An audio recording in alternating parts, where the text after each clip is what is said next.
Made in Korea 1 hour 50 minutes run time ఉన్న movie direct గా Netflix లో streaming అవుతుంది. ఈ మూవీ కొరియా బ్యాక్ డ్రాప్ లో మెయిన్ లీడ్ గా ప్రియాంక మోహన్ చేశారు.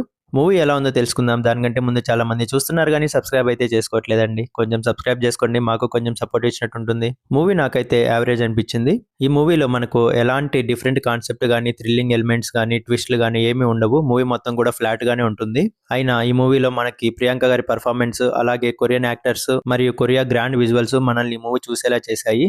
మూవీలో కొరియన్ యాక్టర్స్ ని పెట్టడం వల్ల ఫ్రెష్ ఫీల్ అయితే ఇస్తుంది. స్టోరీ విషయానికి వస్తే చిన్నప్పటి నుంచే కొరియాకు వెళ్లాలని కలలు కంటూ ఉంటుంది షణ్ముగ అలియాస్ ప్రియాంక మోహన్. పెద్దయిన తర్వాత ఇంట్లో వాళ్లతో గొడవ పడి ప్రేమించిన వాడితో వెళ్లిపోతుంది షణ్ముగ.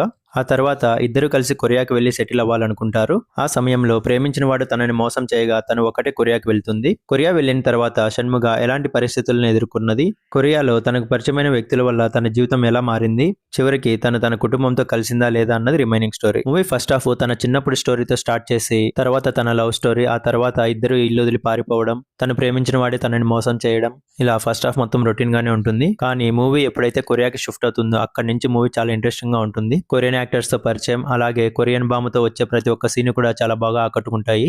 సెకండ్ హాఫ్ లో వచ్చే Korea back drop, grand visuals చాలా బాగా ఆకట్టుకుంటాయి. మూవీ మొత్తం కూడా చాలా రొటీన్ అండ్ ప్రెడిక్టబుల్ గానే ఉంటుంది.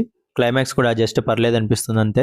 సినిమాటోగ్రఫీ, బ్యాక్గ్రౌండ్ మ్యూజిక్, విజువల్స్ చాలా బాగా ఆకట్టుకుంటాయి. పర్ఫార్మెన్స్ వైజ్ మెయిన్ లీడ్ గా చేసిన ప్రియాంక మోహన్ చాలా బాగా చేశారు. అలాగే కొరియన్ బామా, మిగతా కొరియన్ యాక్టర్స్ కూడా చాలా బాగా ఆకట్టుకుంటారు. ఫైనల్ వర్డిక్ట్ ఏంటంటే రొటీన్ స్టోరీనే అయినప్పటికీ కొరియన్ యాక్టర్స్ ఉండడం వల్ల మూవీ చూస్తున్నప్పుడు ఫ్రెష్ ఫీల్ అయితే వస్తుంది. ఒకసారి అయితే ట్రై చేయొచ్చు. ఫ్యామిలీతో కలిసి చూడొచ్చు. ఎలాంటి అడల్ట్ కంటెంట్ లేదు. దీనికి నేను ఇచ్చే రేటింగ్ 2.75/5. మీకు గన నా రివ్యూ నచ్చినట్లయితే లైక్ చేయండి, షేర్ చేయండి, అలాగే సబ్స్క్రైబ్ చేసుకోండి. మీరు గన మూవీ చూసుకుంటే మీ ఒపీనియన్ కామెంట్లు తెలపండి. Thank you.